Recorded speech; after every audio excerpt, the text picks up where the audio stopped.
name is Yuliia and you are watching Multicultural's Community Hour. According to the language learning app Duolingo, since the start of the Russian invasion of Ukraine, users have been learning Ukrainian at the highest rate ever.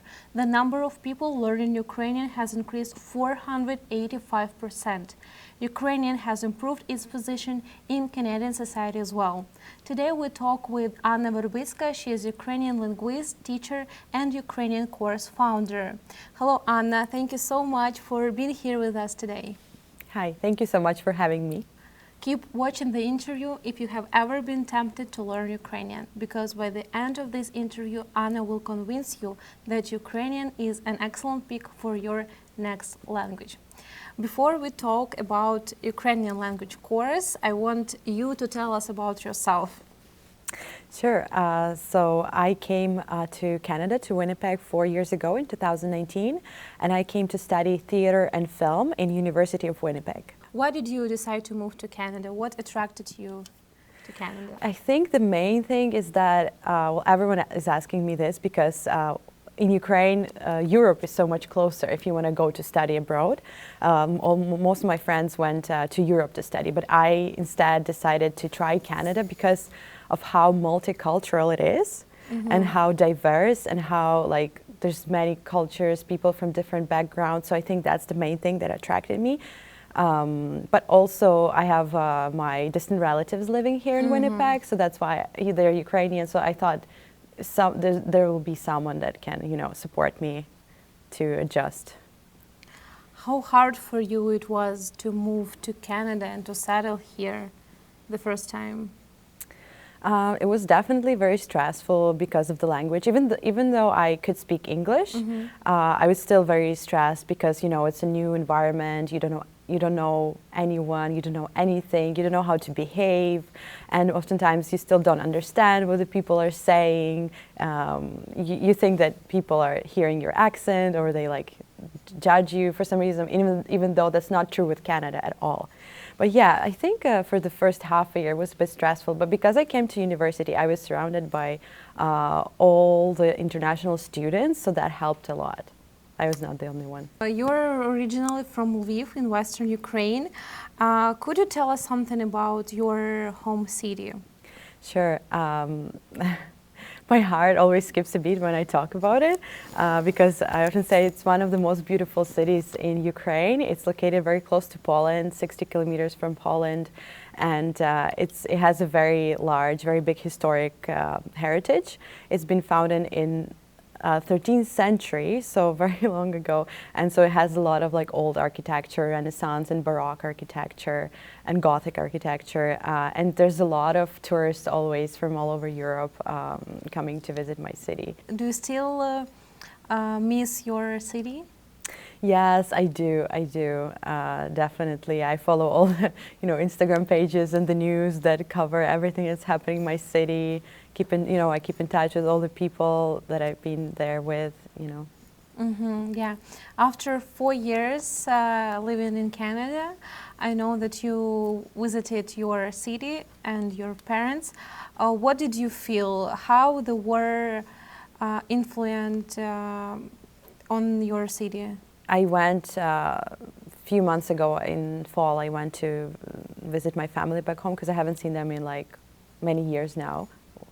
So I really wanted to go, and a lot of people here were thinking that I was, crazy because why would you want to go right now? It's so dangerous. There's war going on.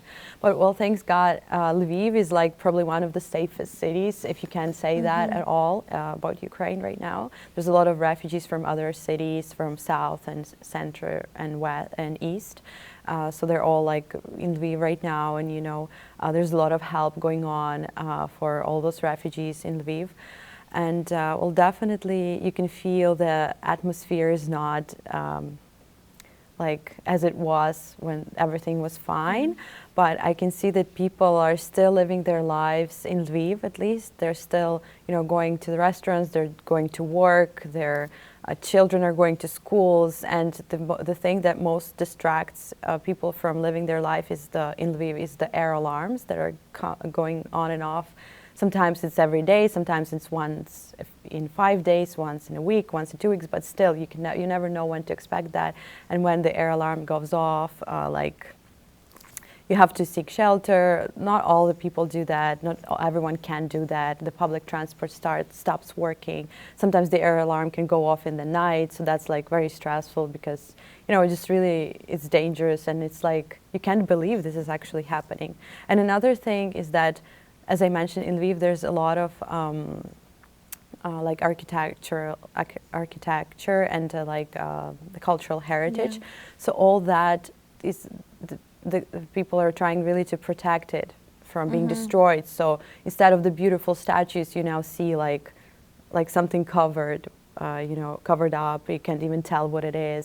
Or some windows from like 14th centuries, they're also like covered with sandbags. So you can really see it's not your regular time. When the war started, you were in Canada. What was your thought about it? Did you expect that the war really will start?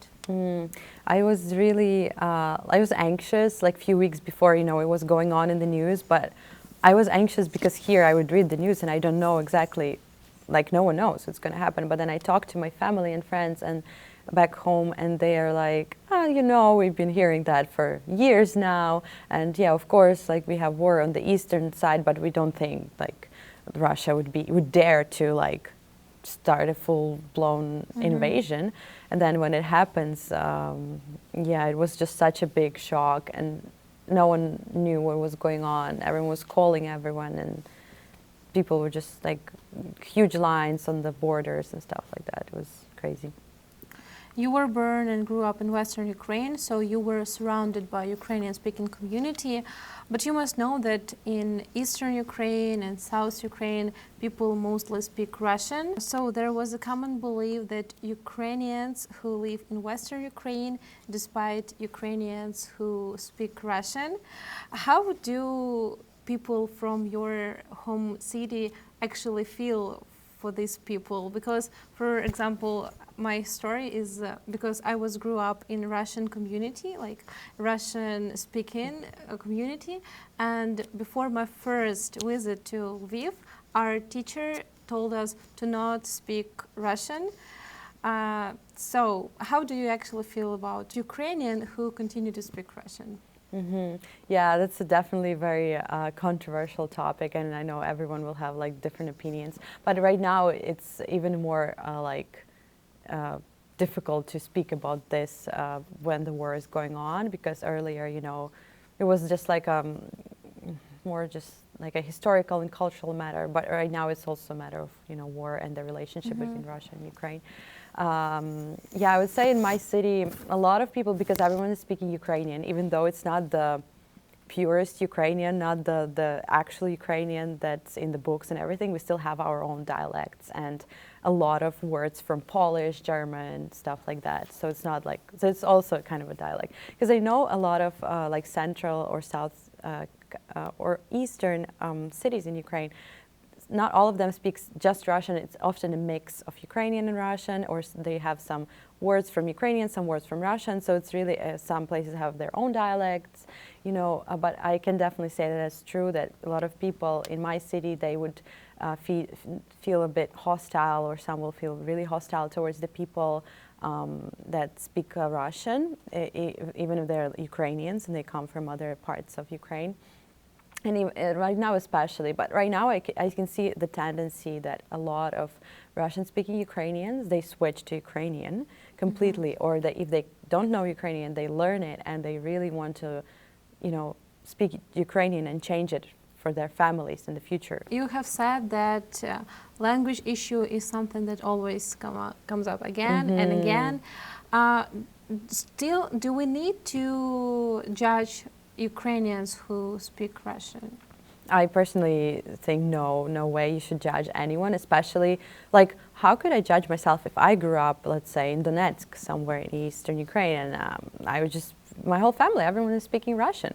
Even if they teach you Ukrainian at school, it's just like a secondary language, everything is Russian.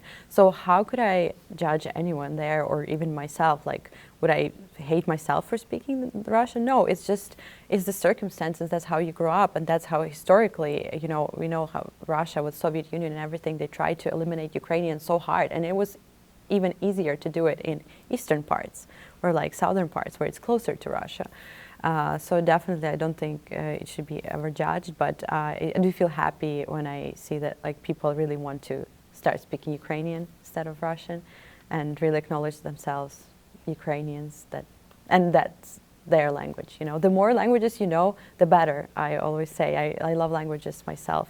How many languages do you speak?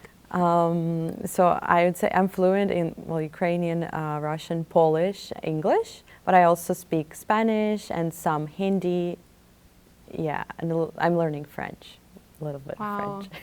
Why you are so passionate about learning languages? As I said, like I'm really passionate about really learning about the cultures around the world and different nations, and I feel like the best way, the easiest way, and the most like deep dive in kind of way will be to learn the language of that nation or that country, because then you can really feel like you're one of them. So I don't know, I just feel like it really expands my mind and my point of views on everything. Okay, let's move to the key question. Let's talk about Ukrainian language course. What was the impetus for starting this course, and what were your first steps? So because I always loved learning languages, I always thought that, I would love to actually teach a language. And here when I came to Canada, I saw that whenever I talked to Canadians, I told them I'm Ukrainian, and every second or third Canadian here in Winnipeg especially, they would go and say, oh, my grandma is Ukrainian, oh, my family is from Ukraine, oh, like every second Canadian, like I swear to God, they were just, yeah, it's my ancestors Canadian. So but then I knew they don't speak the language. They told me like they don't speak, or they speak very, very little, like few words from childhood. So I thought maybe, you know, there could be like a lot of people that want to learn the language. And so I just went on looking for Ukrainian communities in Winnipeg. And so the biggest one is the Multicultural and Educational Center. So I just emailed the director. I told them that I would really like to try teaching a language, even though I don't have a background in education. So I offered myself as a volunteer, and it turned out really well. Like I received really good feedback, and there were a lot of people, surprisingly, that wanted to learn, and especially right now with war, even more want to learn Ukrainian. When it comes to learning the language, it is important to set the goals and to understand why do you want to do this, what benefits it will bring to you. What are the main reasons why Canadians are learning language? Most of them want to learn because of their ancestry, and because they still have relatives, a lot of them in Ukraine, and so they want to talk to them in Ukrainian.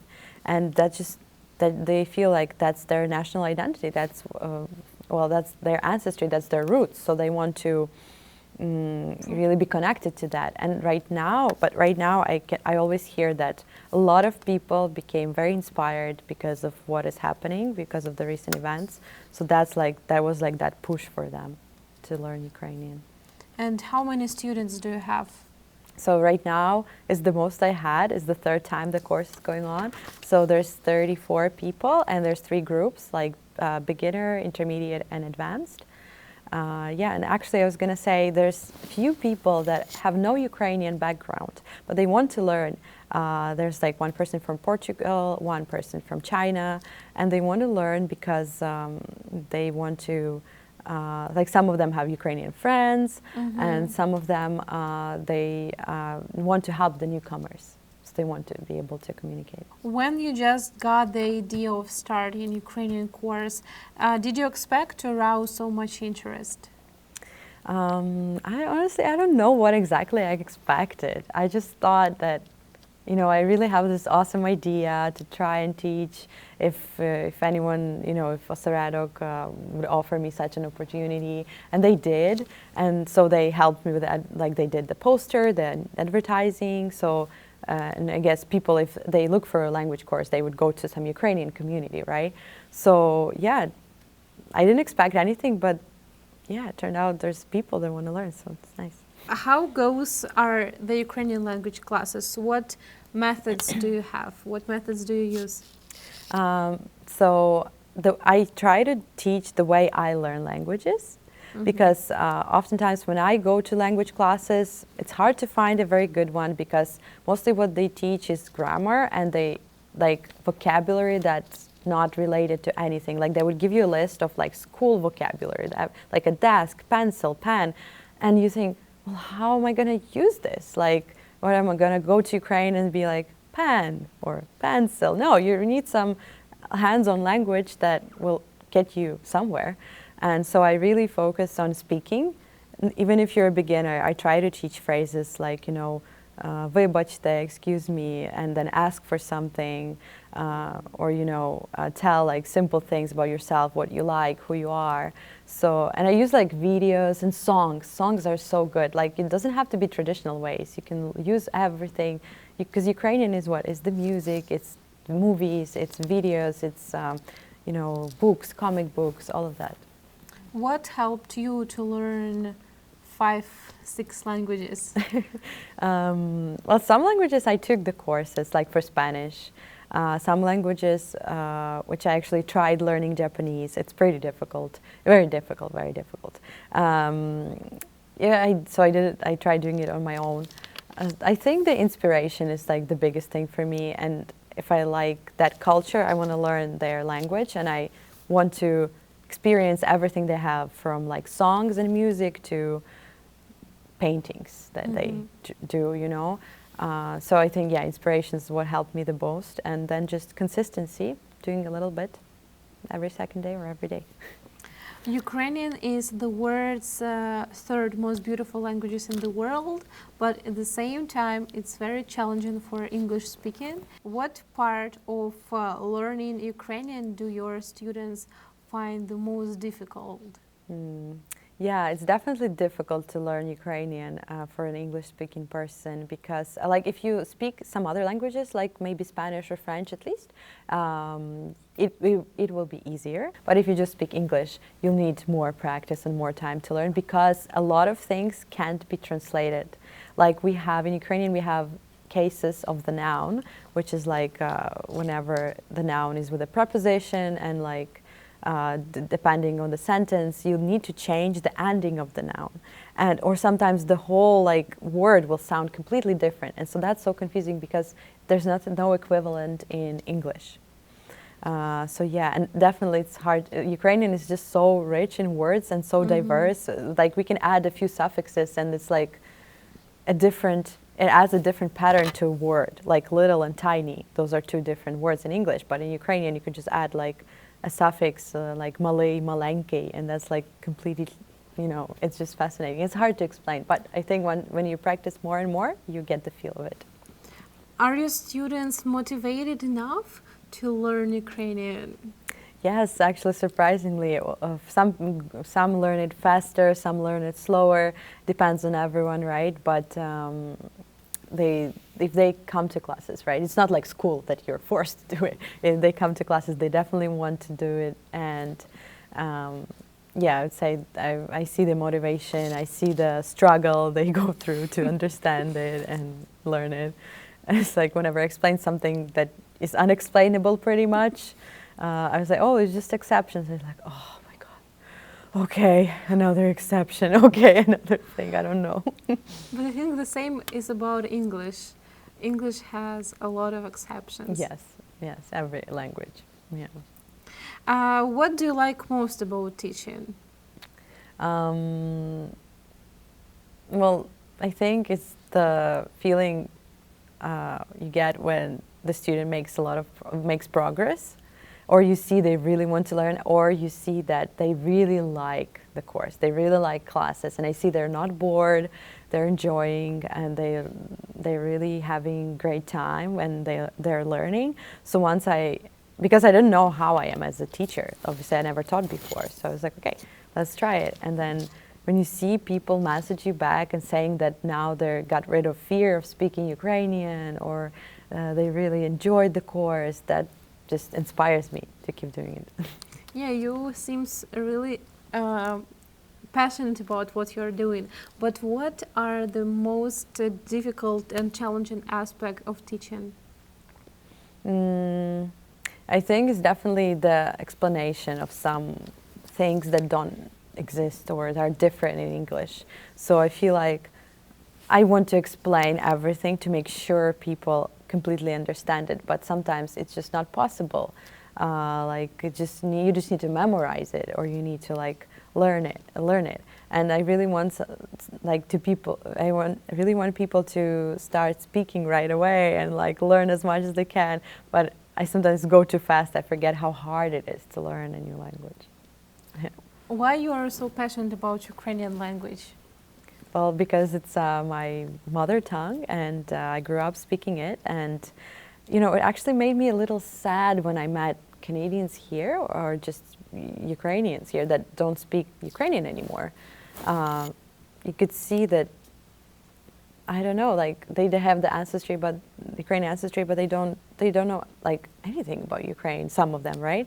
So that made me a little sad, and I thought, well, like if they have the Ukrainian ancestry and heritage, there's so many Ukrainian people with the Ukrainian background in Canada and like all over the world. So I thought it'd be really nice to, you know, teach them if they want to learn. Did you think maybe about to expand your program or start more groups and teach more people? I haven't thought much about that yet, but definitely I want to continue doing it, and I'll see how it goes. I'll see who wants to join the course, because for now a lot of people have been continuing the course, like they were signing up for it again and again, the same people. So I'll see. Yeah, I would definitely want to do it more. You have friends from all over the world. Do they ask you to teach them Ukrainian? Yeah, some words definitely. I actually have one friend. She's French Canadian, and she has a Ukrainian boyfriend. Actually, her boyfriend came from Kiev. Yeah, she doesn't have Ukrainian background, but she wants to learn because of him and his parents. Yeah, well, my friends definitely, they want to say something like "Привіт," hello, or you know, "Дякую," thank you. Yeah, so some of them wanted me to teach them swear words, but I don't, because I don't swear in Ukrainian. Okay, so I was like, no. Ukrainian is a beautiful language. Right, don't spoil it. Tell like 3 reasons why everyone should learn Ukrainian right now. Why it is important. What benefits we can get learning it. Well, the first thing that came to my mind is whatever you learn, especially if it's a language, it really, really increases your ability to focus, to think, to concentrate, to speak even in your own language. Like it really, really, there's so many benefits for your like brain, your intellect, and your, you know, the way you look at things. It really changes your perspective. It's like you become like a different person when you speak it or when you learn a new language. It really expands you in every way possible. So that's reason number one. Well, the second one, if you have Ukrainian heritage, I think it's great to connect to those roots and see where all your parents and their parents came from. So yeah, that's reason number 2. And reason number 3, yeah, I think Ukraine will be like a big part of a history, of the world history from now on, because of how resilient and how strong every Ukrainian is right now because of what they're doing. Like we hear stories of just like some even grandmas or older people trying to fight, like go out and fight with everything they have, with whatever they have. So I think that's really inspiring for the whole world. Yeah. How we can bring more awareness to Russian-speaking Ukrainian, to force them, to make them speak Ukrainian? How it is important for our identity? Well, definitely, it's like the main thing for the identity, because if it's like I don't know if it's okay to make this comparison, but if like the half of Italy, let's say, half of Italy speaks French, then I don't know, like that will make things a bit different. Like that will make things perceived differently. Even though I know, like Switzerland, for example, they speak 3 languages there, and that's okay. That's no problem. And I would say it's like not a problem. Like I don't personally judge people, as I said, that speak Russian, and they don't want to like change their language because that's their first language. So I completely understand that, and I don't judge that. But as you're saying, when we talk about the identity and like who are you as a Ukrainian, then yeah, I think that's different than. I don't think personally you can force anyone to learn Ukrainian if they don't want to. But yeah, I think the more aware you are of the things and of the history of what happened and what might happen, you might reevaluate your choices. Do you think after the war, will more people speak Ukrainian? Definitely, I can see it right now. Yeah, like I had my dance teacher back home. She is from a southern part, and she only spoke Russian. She didn't know a word in Ukrainian. Even if she came to Lviv, she didn't know like much. I could see she would be not comfortable speaking Ukrainian, even though she understood. But since the war started, I came back recently and I talked to her. I went to classes, and she was speaking the most beautiful Ukrainian without a single word wrong, without a single word with accent. It was so pretty. And she was like, I still can't get used to it. It's like a different person now. So yeah. That's beautiful. What is your hope for Ukrainian Canadian community here in Canada, in Winnipeg, and how can you describe it? I think it's very big, definitely the community, and I know most of my students in the classes that take Ukrainian language, I know they're helping newcomers as much as they can. Like they're literally almost every day, they're doing volunteering and they're helping. One person even had the whole Ukrainian family with a grandma and 2 kids living at their place for like some time, you know. So I really appreciate it, and I think it's great that this community they're really connected, and most of them they try to incorporate the culture and the you know, the songs, the music, the art, everything that's in Ukraine, the poetry, literature. They sometimes they know it even more, and they practice it even more than Ukrainians living in Ukraine. So, yeah. And the last thing before I let you go, what would be your message for people who are thinking about learning Ukrainian but still cannot decide whether they need it, or maybe they're just afraid that it's too hard for them? Yeah, I can definitely understand, but whatever new you learn is going to be hard at first. And then I would say if you don't try, you'll never know. So I would say just go for it, try it, and who knows, you might absolutely fall in love with it, with how beautiful it is and how diverse and how rich. And yeah, so just go ahead and try it. Where people can find more information about your course? So currently they can either go to Multicultural Center, an educational center, or they can find information online. So I don't think they can register right now because the course is halfway through. But I believe there will be more courses, and there will be all the advertisement and information. Everything's like Osaradok's Instagram page, website, or you can simply go in there and check the museum and the beautiful shop they have. Thank you so much, Anna, for this great conversation. Thank you. Thank you so much. And thank you our audience for joining us today. We hope you enjoy it. If you like the episode, please like, share and subscribe to see our upcoming episodes.